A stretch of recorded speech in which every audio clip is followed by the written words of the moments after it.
Hi friends, welcome to today bytes. இன்றைக்கி வீடியோவில் கள்ளக்குறிச்சியில் கள்ளச்சாராயம் சாப்பிட்டு 40 பேர் உயிரிழந்திருக்காங்க. 100க்கும் மேலே ஹாஸ்பிட்டலில் இருக்காங்க. அந்த கேஸை பற்றி தான் விரிவாக பார்க்க போகிறோம். கள்ளக்குறிச்சியில் விஷசாராயம் குடித்து ஃபஸ்ட்டு 3 பேர் உயிரிழந்திருக்காங்க. அந்த 3 பேர் இறந்தவங்களோட இறுதி அஞ்சலிக்கு வந்தவங்க தான் திரும்பவும் இதே கள்ளச்சாராயத்தை குடித்து உயிரிழந்திருக்காங்க. இதில் ஒரு லேடி கூட இறந்துருக்காங்க. அவங்க அது சாராயம்னு தெரியாமல் அவங்க ஆல்ரெடி சித்த மருத்துவம் எடுத்துகிட்டு இருந்தனால சித்த மருத்துவத்துக்குள்ள மருந்துன்னு நினச்சி சாப்பிட்டு அவங்களும் இறந்துட்டாங்க. அவங்களுக்கு 3 குழந்தைங்க. இப்போ குழந்தைங்க அம்மா அப்பா இல்லாமல் கஷ்டப்பட்டுட்டு இருக்காங்க. கள்ளச்சாராயம் குடித்து இறந்த குடும்பத்துக்கு தலா 10 லட்சம் கவர்மெண்ட்லேருந்து கொடுக்காங்க.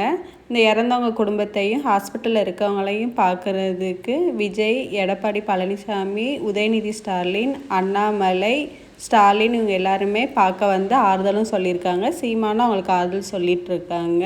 இப்படி கள்ளச்சாராயம் விற்கிறத பற்றி உங்களோட கருத்து என்ன? கள்ளச்சாராயம் குடித்து இறந்த குடும்பத்தோட நிலைமை இப்போ என்னவாக இருக்கும்? ஃபஸ்ட்டு சாராயம் குடிக்கிறத பற்றின உங்களோட கருத்து என்னங்கிறத கமெண்ட் பாக்ஸில் சொல்லுங்கள். இது மாதிரி யூஸ்ஃபுல்லான இன்ஃபர்மேஷன் தெரிஞ்சுக்க டுடே பைட் சேனலை சப்ஸ்கிரைப் பண்ணுங்கள். தேங்க்ஸ் ஃபார் வாட்சிங்.